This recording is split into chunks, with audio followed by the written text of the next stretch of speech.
te está mirando. Buenas tardes a todos. Os voy a presentar la ponencia de Miguel Ángel García.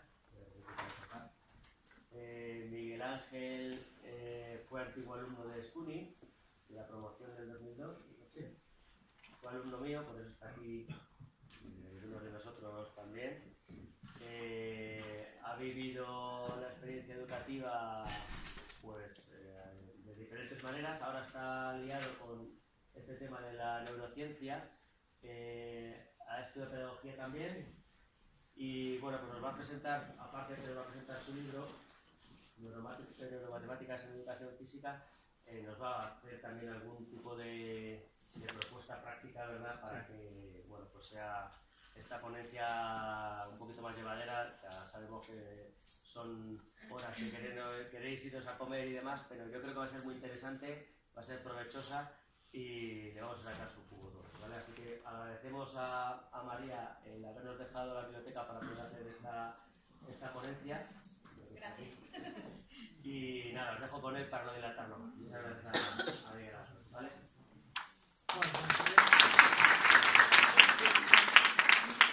En primer lugar, nada, pues agradecer a la dirección, coordinación, Concha, que ha estado uniendo a todos los profesores, comunicando con vosotros el esfuerzo que hemos estado que yo esté aquí.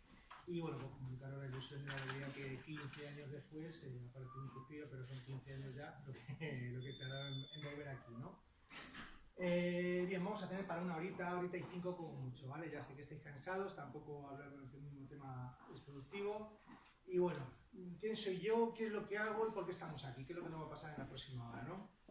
Pues como bien decía Antonio, yo llevo en el mundo de la educación ya 15 años en activo, siempre he estado ligado al ejercicio, al mundo del deporte, en el caso del atletismo.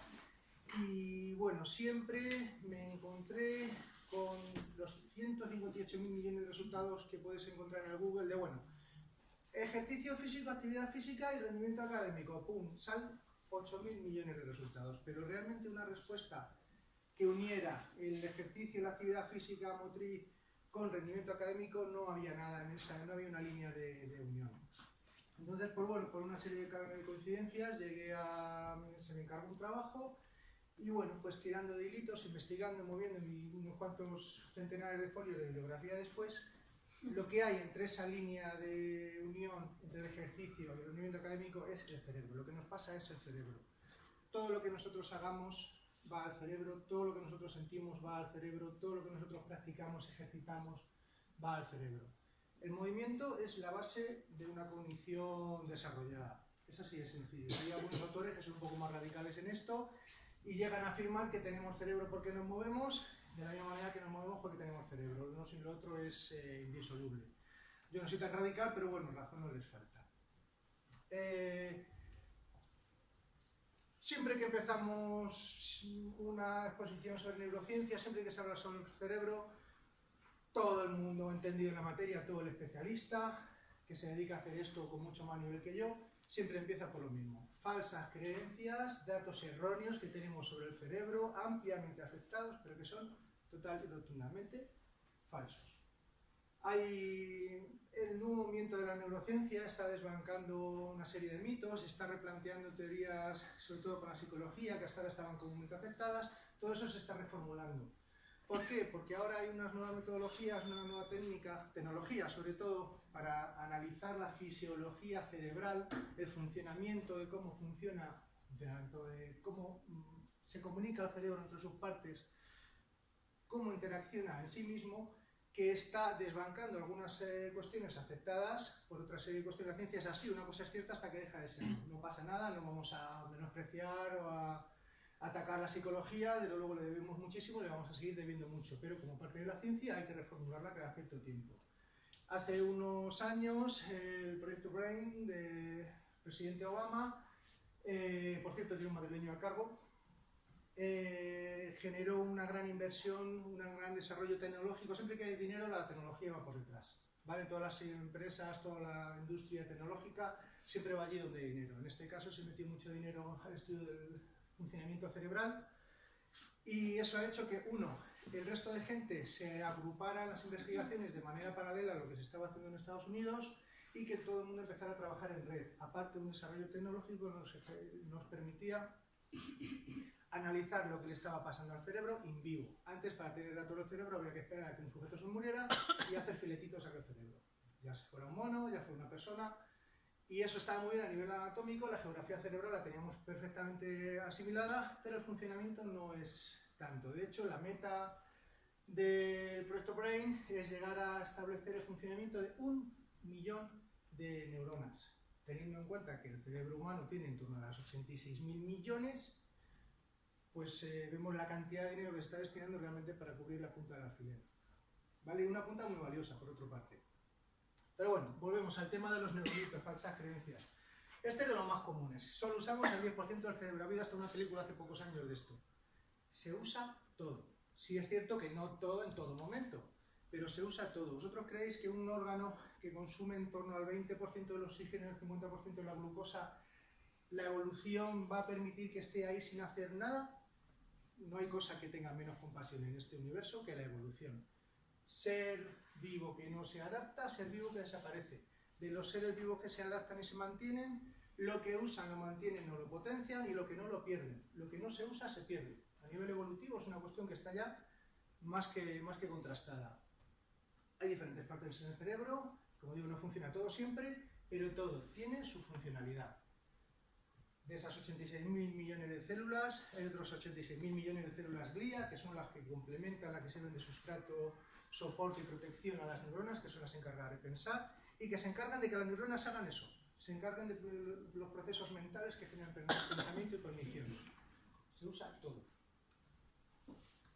Otro que ha hecho bastante daño porque es muy determinista. No, yo es que soy holístico, yo soy bohemio, yo soy artista, a mí no me hables de ciencia, no me hables de números.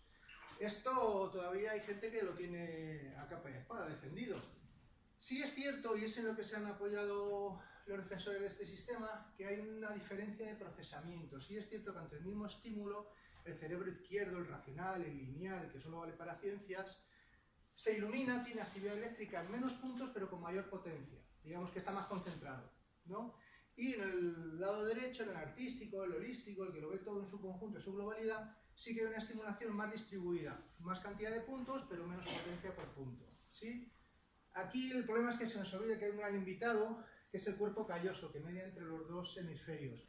Ese cuerpo calloso es un gran servidor, es un centro de conexión, de manera que consigue que los dos hemisferios sean un todo. El cerebro es una unidad funcional, tiene entidad propia, es uno, solo uno, para todo. No todo el cerebro funciona a la vez, como decíamos antes, pero todo tiene conexión con el todo. No hay una parte que esté aislada, no hay una potencialidad distinta. Hay gente que tiene habilidades distintas por lo que sea, por ambiente, por herencia, por aprendizaje, por gusto. Pero no hay ningún dato fehaciente, ni ningún estudio estadístico, ni ninguna publicación científica que avale estos datos. Esto es una de las cosas que ya se están empezando a desmontar, y esto ha hecho bastante daño hasta hace muy poco. Yo siempre que criticamos esto, digo lo mismo. Un mal sistema siempre es mejor que ninguno. ¿Por qué digo esto? Porque normalmente, esto es una realidad que os espera, o sea, vosotros estáis en una etapa muy bonita, sois universitarios, eso se acaba y luego empieza otra. No será más fea ni más bonita, será distinta. Todavía muchos de nosotros, los profesores que estamos en activo, trabajamos agarrados a un libro, abrazados a él. Muchos. Esto no tiene por qué ser necesariamente malo. Hay otras cosas que ofrecen ventajas y en esta profesión hay que ser muy ecléctico, hay que coger lo que funciona, las poquitas cosas que funcionan, ir mezclándolas, ir utilizándolas, ir montando un gran esquema que es pues, una clase, un curso o una asignatura. El problema de estos sistemas es que primero no tienen base científica ni estudio que lo demuestre. Ventaja, que un reloj roto da la hora bien 2 veces al día, y esto es en lo que se basa. Tú ahora mismo hay niños que se establecen zonas visuales, me he ido. Cuando un profesor que está agarrado al libro, que está muy metido en la faena y tiene pocos tiempos de evaluación, tiene pocos tiempos para pensar, la metacognición, el metaanálisis de lo que está haciendo, analizar el análisis, el coger perspectiva de su grupo. ¿Por qué Manolito lleva haciendo las mismas cosas mal desde hace 6 meses? Pues porque probablemente con Manolito llevas haciendo las mismas cosas tú desde hace los mismos 6 meses. Ese tipo de reflexión, normalmente un profesor que está con el tiempo, con agua al cuello, que no llega, que tiene que acabar un libro, porque hay que justificar también que se ha comprado ese libro, que esa es otra. Cuando en un sistema de trabajo simplemente es explico, trabajamos, evalúo y tomo decisiones, si es que tengo tiempo para todo eso, no hay un sistema real, hay un proceso de trabajo, que no es un sistema. Cuando alguien viene al colegio y nos vende este tipo de cosas, ¿qué sucede? Que lo primero que te implanta son 2 momentos que ya no tenías, uno de evaluación previa y de evaluación intermedia o posterior. El pensar en qué grupo tengo, cómo lo voy a hacer, sí, está por ley, hay que hacerlo, pero luego en el fondo realmente no se hace. Cuando alguien viene al director de conciencia de que estos tiempos hay que establecerlos, ya directamente estamos ganando. Porque ese tiempo de pensar sobre lo que estoy haciendo, pensar sobre el sistema de lo que yo hago, pensar sobre la generalidad de mi grupo, normalmente es un tiempo que el profesor no dispone de él. Y esto hace que evoluciones, esto hace que mejores. Te venden, te ofrecen una prueba por la que cual Manolito tiene preferencia visual. Yo ya te identifico este niño como visual. Es que visualmente la información tiene mejor, tiene preferencia por... De la misma manera con el auditivo y con el kinestésico a nivel de manipulación, de movimiento. Esto, si lo exageramos un poquito, si hacemos lupa, como todos vemos los errores, ¿verdad? Vamos a ver. Manolito es visual. Entonces, ¿qué hacemos? ¿Le ponemos tapones en los oídos para no interferir con su vía menos preferida, que es la auditiva? Es surrealista, no lo hacemos. Con el auditivo le ponemos un antifaz para no distraerle mientras me muevo por la clase, y con el kinestésico todo el día corriendo, moviendo, tirando cubitos para hacer las cantidades o las unidades. No se hace, ni vas a tener 3 desdobles para llevarte a los niños a 3 aulas distintas, porque directamente cuando tengas juguetes, implementos que se manipulan y puedan moverse, se van a ir todos al kinestésico, no son todos, les gusta jugar y moverse, es su naturaleza. ¿Qué sucede? Que cuando tú te preocupas de esto, de tener un material visual, no vas a hacer un material visual, vas a emplear tu tiempo y lo vas a tener en la mesa de Manolito, ya que te lo has currado y tienes 5 de ese tipo o 17, lo vas a poner en un sitio donde se vea. Ya que te has trabajado un discurso, te has trabajado una manera de decir las cosas porque te preocupa Juanito, que es auditivo, no lo vas a hacer solo con Juanito o con los 4 o 5 que son como él, lo vas a hacer con la generalidad del grupo. Cuando tienes uno que es kinestésico manipulativo, o que te han dicho, mejor dicho, que lo es, vas a generar una serie de elementos. Voy a comprar unas piececitas de madera para las cantidades, voy a trabajarlo. Pero claro, voy a comprar 28, voy a comprar... No, bueno, pues compro 7 y hago grupos. Ya estás cambiando otra cosa. ¿Qué es lo que estás haciendo? Lo que estás haciendo sin darte cuenta es generar un ambiente enriquecido de aprendizaje, donde tienes mucha más información visual que además ya has reflexionado y has preparado. No con los típicos carteles que hace todo el mundo, pones un cartel del tema, una flor, el ciclo de la agua, las estrellas, las constelaciones.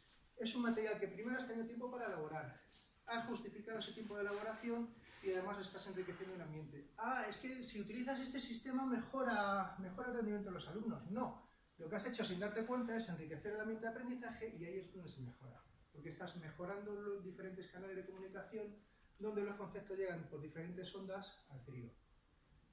Esto no es verdad, ¿vale? Aquí es el único aspecto donde puede haber matizaciones. Sí es cierto que la forma de aprendizaje, la plasticidad, la velocidad y cantidad de aprendizajes que el cerebro es capaz de procesar y asimilar va descendiendo a lo largo de la vida. Sí es cierto que no por aprender en cantidad menos se aprenda peor. Se puede aprender hasta el último día de nuestra vida. Aprendemos con otras estrategias, aprendemos con otras habilidades y no somos tan permeables a nuevos conocimientos, pero nuestras habilidades ya aprendidas y estrategias nos hacen que podamos seguir adquiriendo con relativa facilidad. ¿Dónde se puede puntualizar? Sobre todo en el tema del bilingüismo, del área del lenguaje. El área del lenguaje se basa sobre todo en el área de Broca, que es donde se va a manejar el habla y esa se lateraliza, se acaba de consolidar. Normalmente a la izquierda en el caso de los diestros y a la derecha en el de los zurdos en torno a los 3-4 años. No por esto, no porque se aprenda el idioma después va a haber problemas ni grandes hándicaps, pero sí es cierto que una riqueza verbal y las habilidades ejecutivas relacionadas con dominar 2 lenguas, 2 matices del mismo concepto, que muchas veces hay veces que preferimos utilizar el concepto en inglés o en alemán o en chino que en castellano porque tienen afecciones diferentes, sí que nos da una ventaja cerebral y además a nivel de pronunciación y de habilidades finas del lenguaje sí que es importante realizarlo a los 3 años. Quitando esa salvedad, no hay por qué preocuparse. Los niños tienen que correr, tienen que jugar, tienen que saltar, y ya leerán, ya sumarán y ya harán de todo. Otra igual. Yo además que promuevo en el mundo deportivo lo de la hidratación y el azúcar. Si estás hecho polvo porque has hecho las que no comiste, está claro que tienes que comer lo que quieras. Cuanto más sano, mejor. Agua. Mientras que el médico no te diga que tienes un problema, bebe cuando tengas sed y come cuando tengas hambre. No hay que preocuparse de más. No, es que hay estudios que dicen que cuando ya la sed ha aparecido, has perdido 5% de capacidad física. Yo entreno gente de alto rendimiento y es una cosa que tenemos ya desbancada desde hace tiempo. Si no te ha dicho el médico que bebas, si no tienes problemas de piel, si no tienes la boca seca, no tienes por qué beber. Está claro que cuando tienes un mayor desgaste, pues tendrás que beber más, pero eso el cuerpo te lo dice, no sé que hay una patología, no vas a tener ningún problema. Insisto, bebe cuando tengas sed y come cuando tengas hambre, que algunos ni eso deberíamos hacer. Aprender sin esfuerzo. Aprender no cuesta trabajo, todo jugando se puede conseguir. No. El juego es una herramienta importantísima, súper potente, muy útil. Con el juego abrimos la motivación, abrimos los ojos, abrimos los oídos, ponemos en alerta, le damos un toque lúdico y menos punitivo a lo que es el esfuerzo y el trabajo. Pero hay que trabajar, hay que esforzarse y hay que poner paciencia y atención. Este señor que tenemos con su monito es Michael Mercenary, siempre se le pone como ejemplo para el tema de la atención, la constancia y el esfuerzo. Uno de los años 60, uno de los experimentos de referencia que siempre se utilizan cuando se le nombra, es uno que hizo con los monitos. Diseñó una especie de pianola con 3 teclas y 3 notas musicales asociadas. Entonces, en los diferentes pasos del experimento, pues inicialmente midió la actividad eléctrica de los cerebros de los monos, y a las pocas semanas, cuando iban ya tocando las teclitas, se vio que había una activación eléctrica, un aumento del potencial en las zonas cerebrales asociadas al control de esos dedos. Posteriormente se pasó a darles secuencias de notas sencillas para que ellos las imitaran, y con el tiempo se vio que esa potencia, aparte de aumentarse, se redistribuía. Probablemente hoy, con los métodos de análisis que tenemos, veríamos que se iba a la zona de control de ritmo, de las notas musicales y probablemente del lenguaje. Porque si el mundo es capaz de entender e interiorizar unas notas musicales, que en el fondo es un lenguaje, y es capaz de reproducirlo, está, digamos, dando respuestas y está utilizando zonas del cerebro muy distintas a las motrices relacionadas con los deditos de la mano.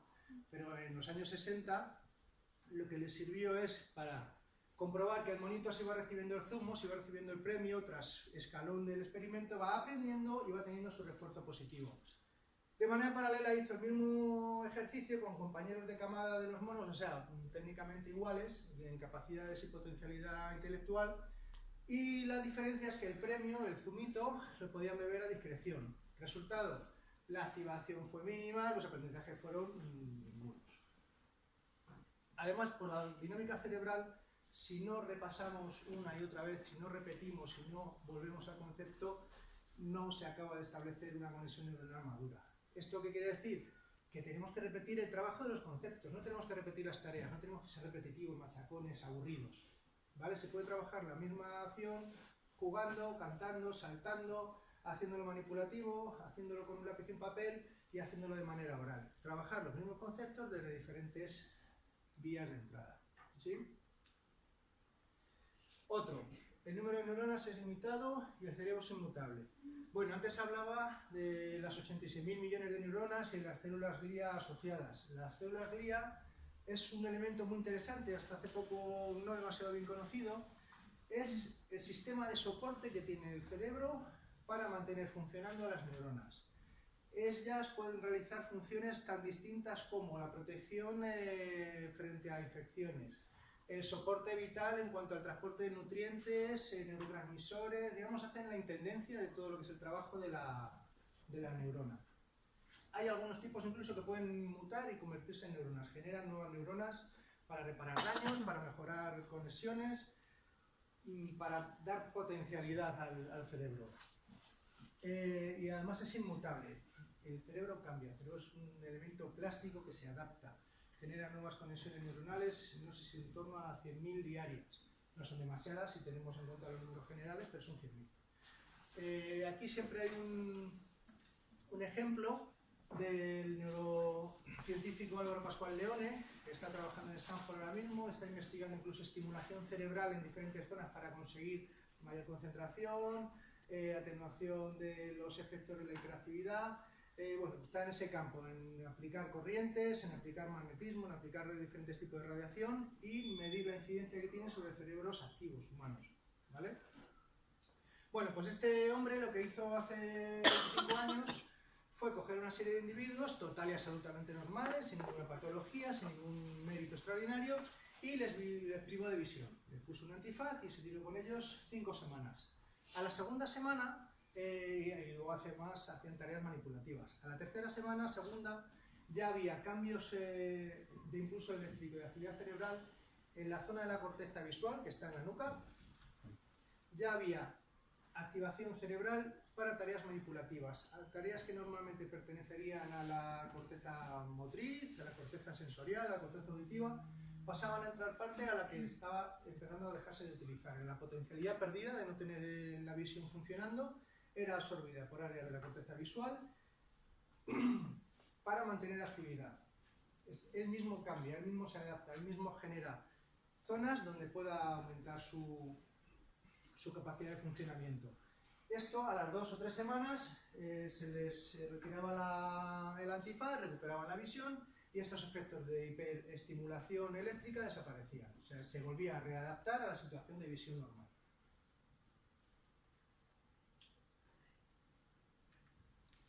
Bueno, pues ya hemos visto cosas que son mentiras sobre el cerebro, cosas que nos tenemos que quitar ya de encima. Hay más, pero bueno, las más comunes y habituales son estas. Vamos a hacer un pequeño repasito sobre lo que sí es verdad, sobre las cosas que sí que pasan en el cerebro, muy superficial. Y luego ya pasaremos a la parte práctica, ¿no? Que es lo que supongo que más nos interesa a todos. El cerebro, como decía al principio, es una grandísima y compleja entidad funcional. Tiene muchísimas capas, tiene muchísimas partes que realizan funciones específicas, diferenciadas del resto,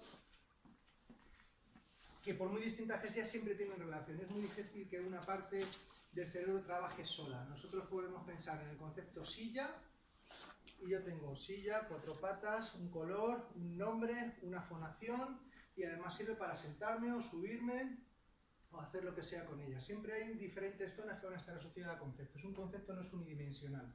Pues todas esas diferentes dimensiones que puede tener cualquier tipo de concepto hacen llamadas, reflejos a diferentes zonas cerebrales. Todo eso va ponderado a la zona prefrontal, que es la que se encarga de las funciones ejecutivas, y con toda esa información disponible se toma una respuesta y se elabora una acción.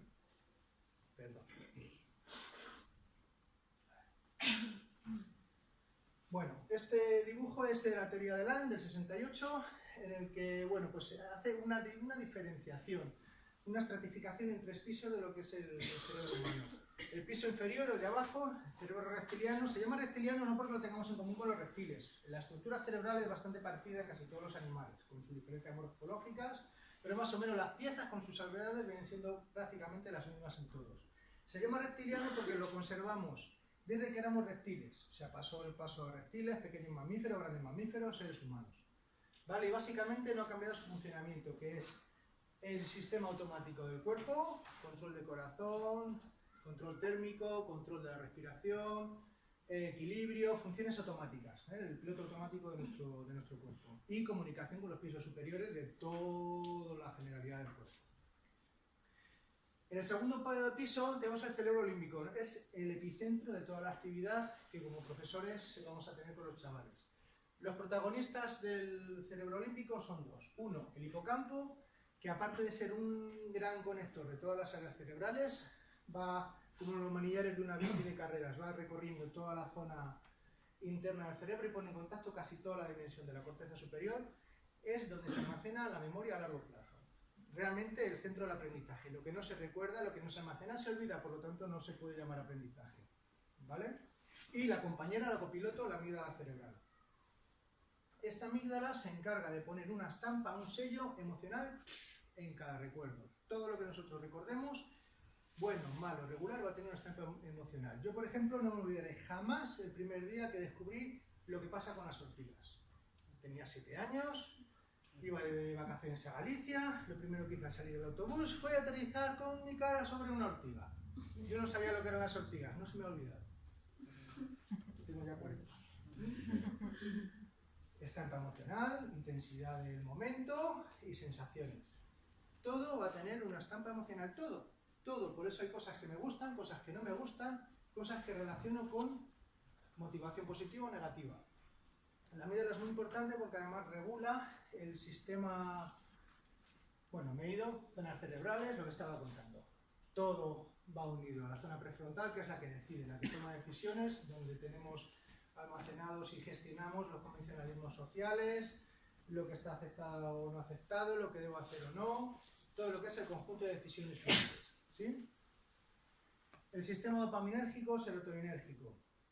Hay infinidad de neurotransmisores y esto se puede complicar muchísimo más, pero bueno, por hacer una síntesis de lo que a nosotros más nos interesa, tenemos como elemento principal la dopamina y como complemento la serotonina. La dopamina es el agente motivador, el que busca algo. Cuando yo voy andando y tengo una chinita en el zapato, yo noto el dolor y tengo una motivación, tengo unas ganas de quitarme la chinita ya. Yo ahí tengo la dopamina a tope. Tío, esa china afuera que me va a hacer un agujero. Ya.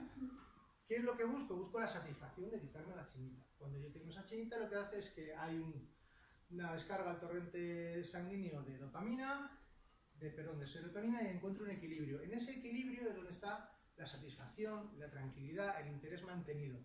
Todo eso va funcionando.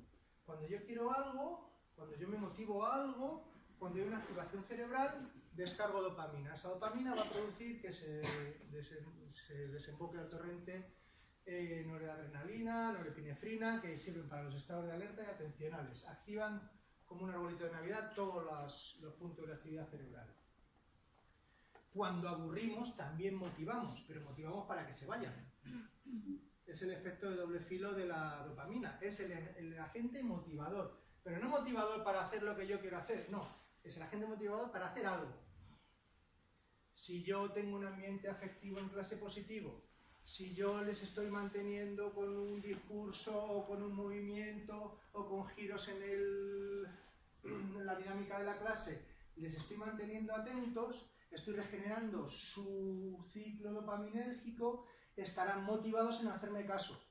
Si yo les estoy machacando con la tabla del 7 durante media hora, al minuto 7 ya están motivadísimos, pero por salir corriendo, motivados por cambiar el cromo de fútbol con el de al lado, motivados por saber qué partido ponen esta tarde, pero ya tengo 23 minutos perdidos del resto de la tabla del 7, porque están motivados en otro punto.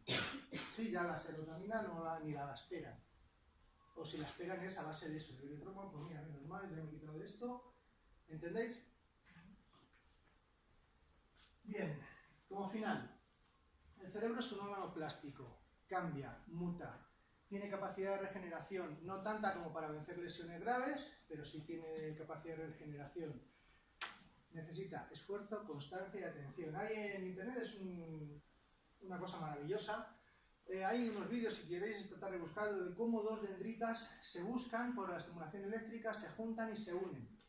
Cuando nosotros hay un concepto, un aprendizaje significativo, recordáis, lo habéis estudiado, lo estudiaréis, ¿verdad? Decía más o menos que el aprendizaje significativo es cuando se le proporciona al alumno un aprendizaje que encaja con lo ya establecido, con lo que ya posee, y cuando eso ya ha encajado es un todo diferente, ¿verdad?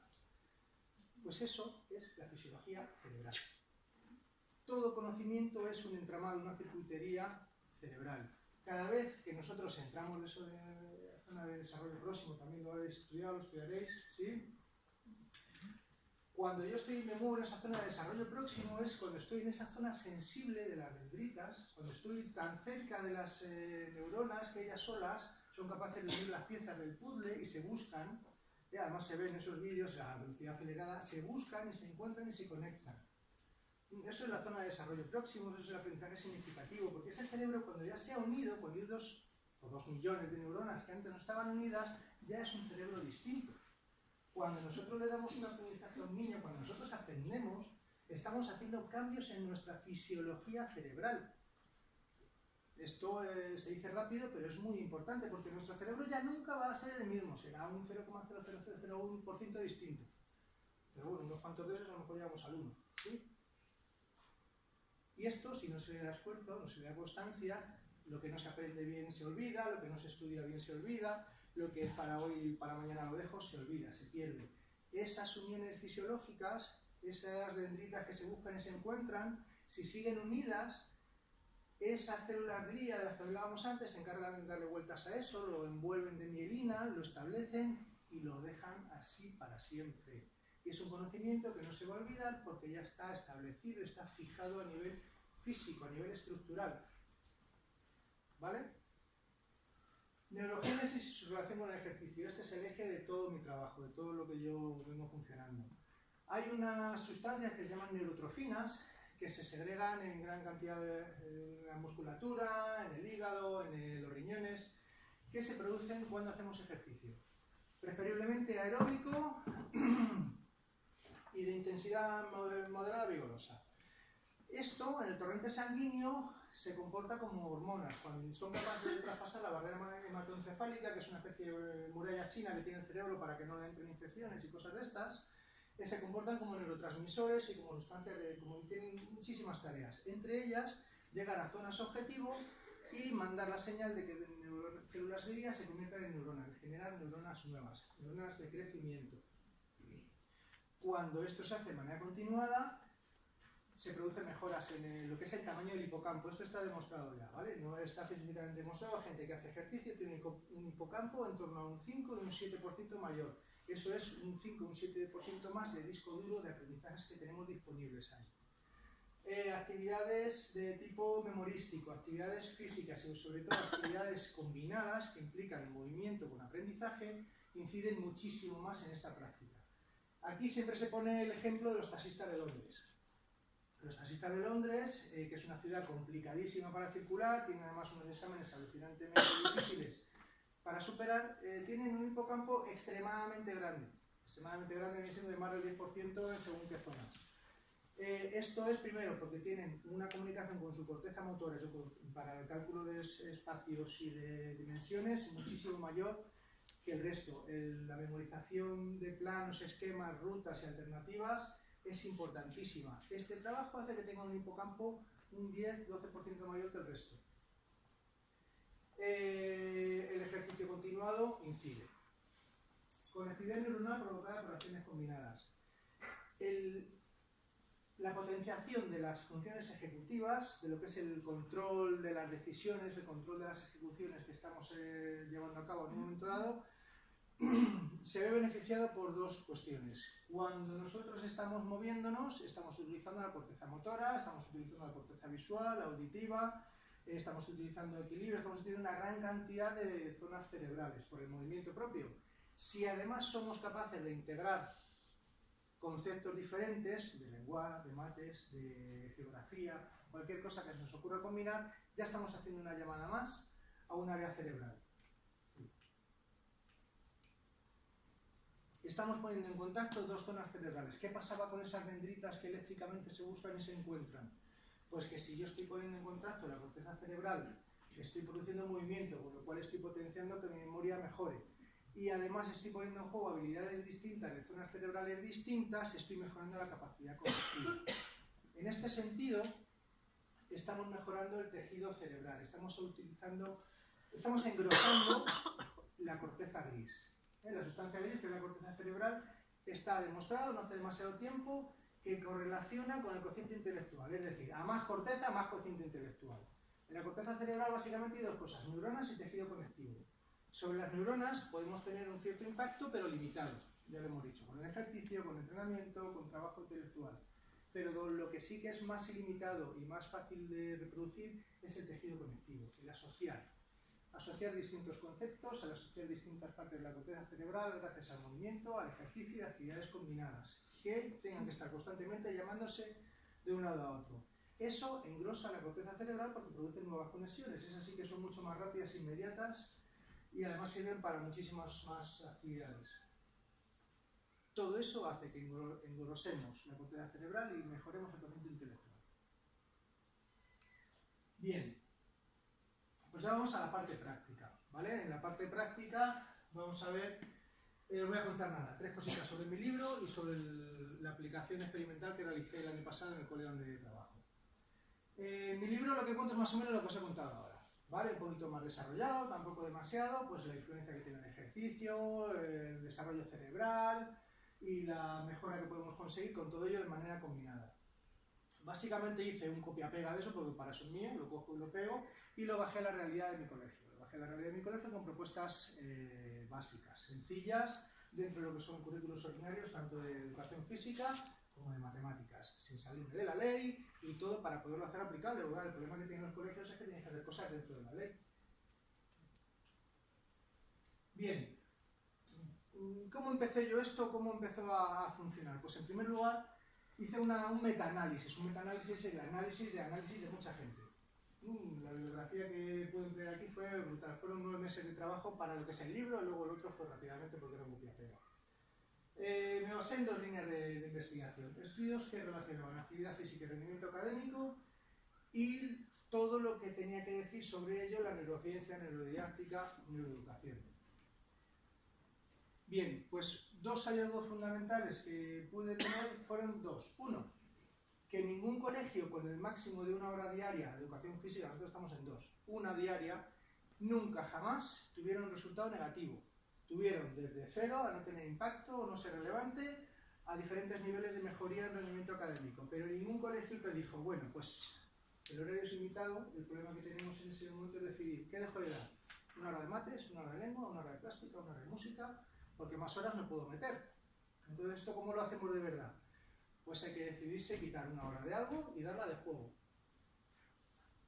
Los padres también están ahí, ¿no? Pero bueno, ¿va a dejar usted las matemáticas para que los niños jueguen en el parque o para que hagan este tipo de cosas?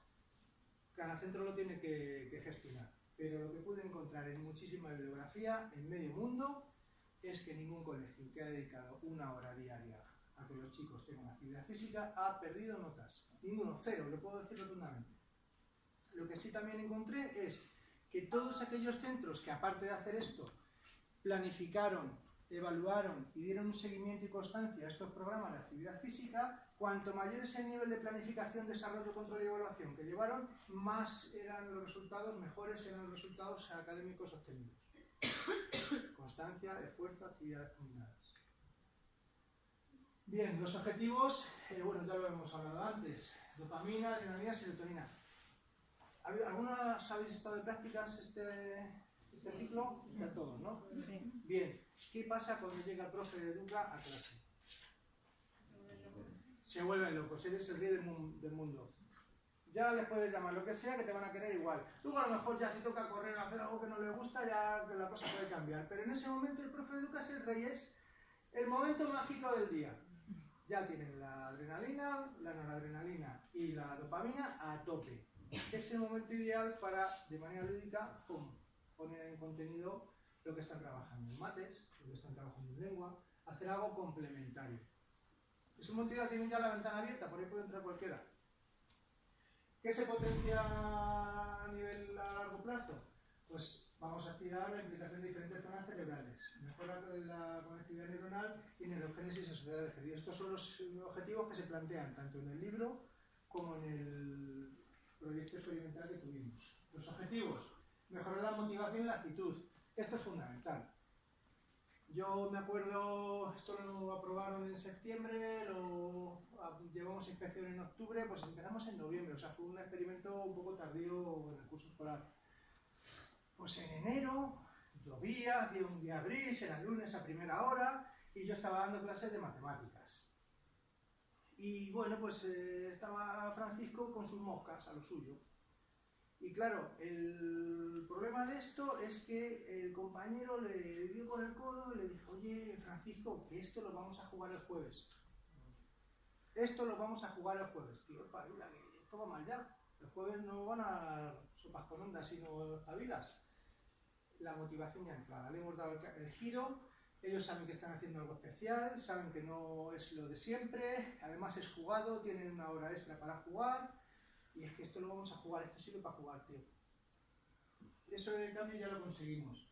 Aumentar las medidas de manipular contenidos. Si yo bajo al patio de recreo, si yo bajo al gimnasio y vamos a jugar las cosas, las vamos a manipular, vamos a saltar con ellas, vamos a hacer cosas, juegos sobre todo, donde lo que me está enseñando el pesado de la pizarra, luego le puedo dar salida, estoy dando un valor añadido a lo que me explica el pesado de la pizarra y a lo que yo estoy aprendiendo, porque luego también me sirve para jugar. Y si ya le podemos dar una aplicación a la vida real fuera del colegio, pues ya insuperable.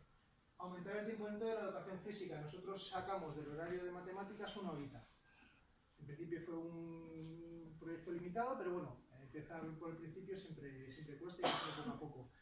El aumento es neto, o sea, de 2 horas pasamos a 3, es un aumento del 50% de actividad física. Eso lo conseguimos. Mejorar los resultados, mejoraron y mejorar la salud del alumnado. Y lo del medio y largo plazo, pues bueno, lo que hemos visto por la teoría. Y luego el tema del sobrepeso y la actividad, que sí que está demostrado también que con el aumento de la actividad moderada vigorosa, pues los niños con sobrepeso pues se reduce su incidencia. ¿Cómo lo implantamos? ¿Cómo lo hicimos para que fuera esto traducible a la realidad, aceptado por inspección y útil? Bueno, pues aquí básicamente hicimos lo siguiente. Teníamos una programación anual aprobada por inspección de educación física, teníamos una programación anual aprobada por inspección de matemáticas, las maridamos. ¿Qué estamos haciendo en la unidad 1, el día tal, en matemáticas? ¿Qué estamos haciendo ese mismo día en educación física? ¡Pum! Pues lo juntamos. Buscamos un juego, buscamos una actividad que dentro de los contenidos de educación física podamos introducir, podamos mezclar, podamos hacer jugable contenidos de lo que se está trabajando en matemáticas. 1. Mantenemos la temporalidad. 2. No tocamos las programaciones. 3. No interferimos con lo que se está haciendo, provocando, adelantando aprendizajes o repitiendo cosas que ya se han visto. Se haga todo lineal, único, dentro de los límites de tiempo y sin tocar programaciones ninguna. Le gusta a los niños, nos gusta a nosotros porque trabajamos y reforzamos una vez más lo que estamos viendo en las dos áreas y sobre todo, y lo más importante, a inspección le gusta también. Siempre está ahí. Estrategia de uso. Está también científicamente demostrado que tras un ejercicio moderado vigoroso, el cerebro, todas estas ventajas y caldo biológico y neuronal que tenemos ahí se hiperactiva en torno a las 5 horas de haber hecho ejercicio. Pues está claro, hay que buscar un día en el que no tengan educación física para que no tengan un día doble y luego 4 de nada. Hay que buscar un día que además tengan matemáticas a primera hora, lo cual es fácil porque normalmente los directores de centros suelen meter ahí unas horas fuertes. Y ya está, un día que no tengan educación física y cuanto antes mejor. Bien, este tipo de actividad, que es un trote aeróbico con puntos de paso y demás, es uno de mis favoritos. ¿Por qué? Porque de la misma manera que todo el mundo recomienda el trabajo aeróbico de intensidad moderada y demás, yo en mi práctica personal tengo constatado que si a los niños les dices 2 vueltas, o 3 o 7, hay algunos que te las hacen en 35 segundos, otros que no las hacen y otros que las hacen en 7 minutos. Con lo cual, ni es calentamiento, ni es aeróbico, ni en nada, porque tienes toda la clase desmontada ya del minuto 0. Mi práctica, que además es la más indicada en estos casos, vamos a correr 2 minutos. Ya está. ¿Qué hace que entre en juego esto? Pues primero, autorregulación. Tú tienes que hacer uso de tu capacidad propioceptiva, te tienes que ir mirando. Esto es un aprendizaje. El primer día lo van a hacer mal, el segundo día lo van a hacer mal, el quinto día lo harán regular y a lo mejor a mediados de febrero empiezan a trabajarlo bien. Sí, sobre todo los pequeños, los mayores es más fácil. Autorregulación. Segundo, puntos de paso, obstáculos, trabajo perceptivo. Yo estoy corriendo, me estoy fijando, me estoy moviendo, estoy saltando, a la vez que me controlo. 2 minutos los pequeñitos, 3, 4, 5, 7, 8, 10 los mayores. Estamos trabajando en diferentes zonas cerebrales. Percepción, movimiento, visión, oído, ritmo, tiempo, es fácil. Hay otra variante de esta que a mí también me gusta y es simplemente sin obstáculos, pero podéis jugar a piedra, papel o tijera, podéis ir cantando, podéis correr, podéis trabajar haciendo otra cosa. Me da igual lo que sea. Estoy jugando a piedra, papel o tijera, pues yo ya estoy controlando el tiempo, controlando la canción, pensando estratégicamente a ver qué ha sacado, qué puede sacar, mirando de reojillo para no marcarme con el de adelante, a la vez que también estoy controlando que no me ahogue porque estoy corriendo. ¿Sí? Diferentes zonas cerebrales trabajando en el mismo producto. Control ejecutivo. 2, 3, 4, 7 cosas a la vez. Mejora de la capacidad intelectual, mejora con el... todo en la misma línea. Estos peques son de infantil, ¿vale? El juego es, como habéis oído, se les da una voz de salida, que es una operación matemática, tienen que resolver la que van quitando toda pastilla, y poner las pelotas o quitar las que procedan. En este caso el resultado de 2 y 1 eran 3, pues bueno, si hay 4 pelotas tendré que sacar una. Estamos trabajando la suma y la resta en tiempo real, corro, miro, pienso y vuelvo. Todo eso a la vez. Estamos trabajando en lo que se está haciendo en mates con un lápiz y papel, que se pueden hacer 87 en una hora, y aquí estamos haciendo no tantas, pero lo estamos haciendo de otra manera. Estamos manipulando, estamos tocando, ojo-mano, ojo-pie, carrera, desplazamiento, ritmo, cálculo mental, a la vez que corro.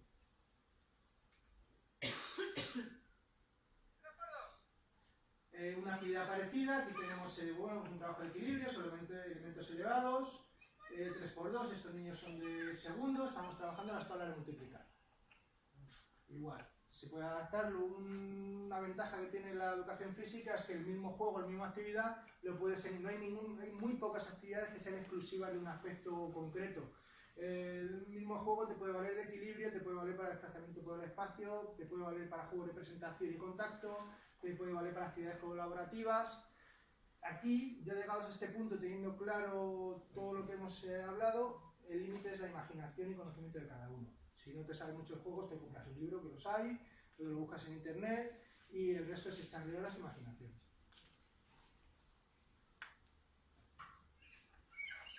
Bueno, aquí están haciendo la actividad, esa misma actividad, pero veis que son sacos diferentes. Aquí tienen que coger una papeleta con un número, subirse a un elemento elevado, es un trabajo de equilibrio con ordenación de números, de mayor a menor. Los peques son cifras son números de una cifra. 1, 7, 9. Este es un ejemplo facilito, esos deberían haber más niños o un elemento de equilibrio más pequeño. Y el mismo ejercicio para niños de segundo con el número de 3 cifras. ¿Vale? Se puede adaptar todo gradual. Dificultad física, dificultad conceptual. Una sesión de expresión corporal y fracciones. La cuarta parte de 16. Cada equipo tiene que dar la respuesta formando el número con sus cuerpos.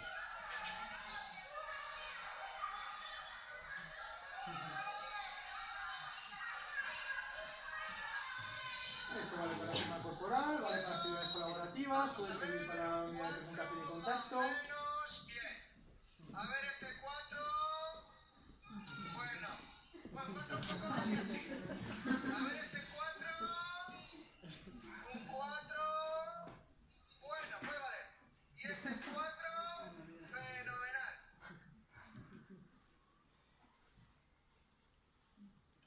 Bueno, lanzamiento y suma para los peques. Cada cono tiene un valor numérico, pues bueno, se trata de tirarlo, acertarlo en los más difíciles y sumar al máximo.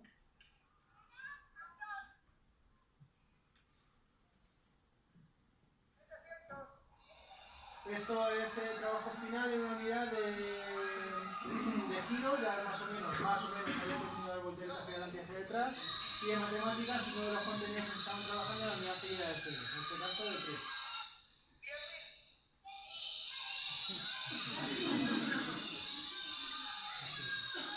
Pero bueno, es un juego de español de toda la vida, adaptado con giros y unidades, o sea, es un mix.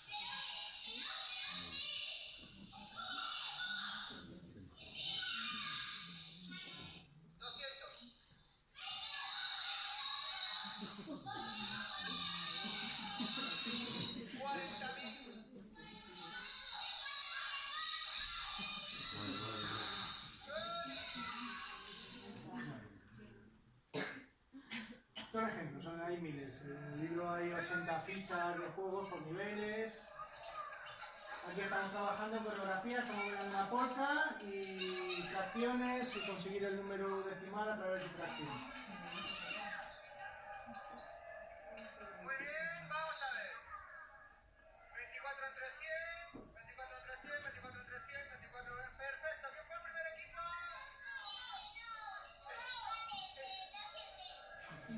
Pues empate entre el 2 y el 3, 2 puntos cada uno y los demás un punto para hacerlo bien. Muy bien. Esto es importante.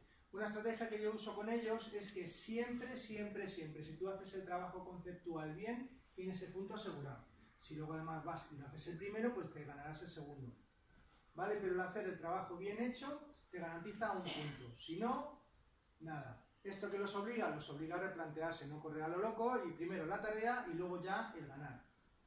A nivel actitudinal a mí me gusta, me parece positivo, pero a nivel de aprendizaje es valiosísimo, porque si yo lo hago de cualquier manera, llego el primero y se acabó el chimpón, pues ya está, no. Si llegas el primero y está mal, tienes un 0. Asegúrate, hazlo bien, piensa antes de actuar y ganas tus puntos.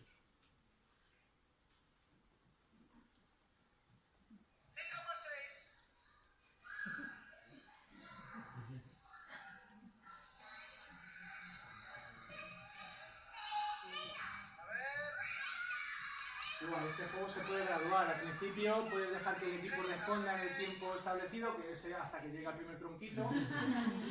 Puedes hacer que no se mueva el sonido de una mosca y que solo responda al que le toca. Cuando ya van teniendo más dominio sobre las tablas, lo puedes graduar. Aquí ya el truco es el conocimiento del grupo y la imaginación que tú tengas a la hora de establecer los juegos y las actividades.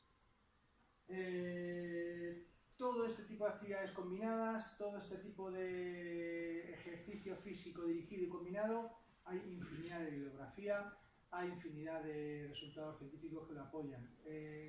Realmente la innovación, el granito de arena que se aporta aquí, ¿cuál es? Pues el tener una batería estructurada de ejercicios, el tener una programación anual que trabaja este tipo de elementos y el análisis posterior. Nosotros cuando lo evaluamos, al final del proyecto, en junio, pues bueno, vimos que en algunos cursos tenía un impacto más reducido, pero bueno, en media estábamos ganando un cuarto de punto porcentual. Esto en principio puede parecer poco, pero es como de los intereses de las hipotecas, ¿no? Un 3% no pasa nada, un 3% luego hay que pagarlo.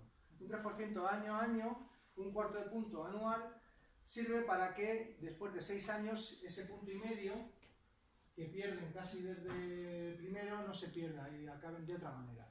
Acaben con otra salud, acaben con otra estimulación cerebral, acaben con otras notas, le damos rendimiento académico, pero en el fondo son notas, por muy feo que nos pueda parecer decirlo, y lo es.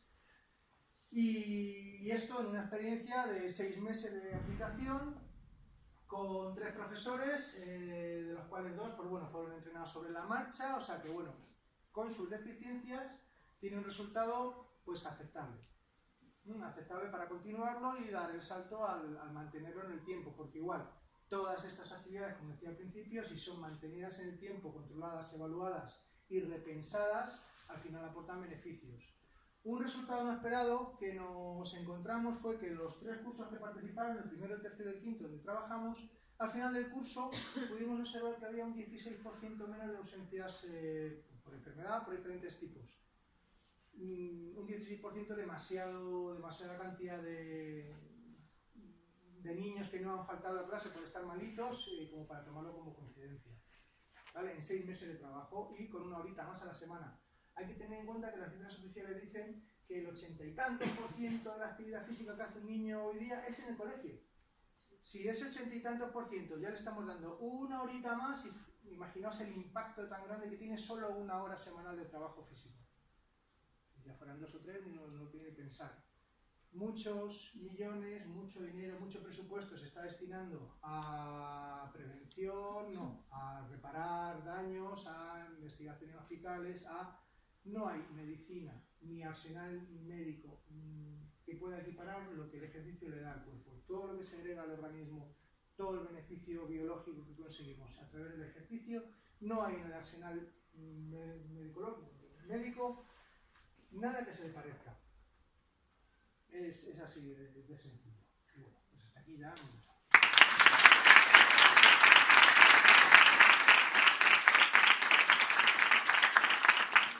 ¿Queréis hacer alguna pregunta? ¿Algo que os haya llamado la atención?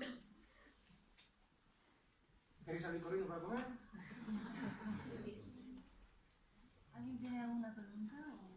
A ver, yo os he contado más o menos en lo que estoy trabajando, en lo que estoy centrado. Este fue mi primer libro el año pasado, a raíz de él, de la aplicación práctica del mismo en el colegio. Me llamaba el FENI. El FENI es la sección de I+D+I del Ministerio de Educación y Ciencia.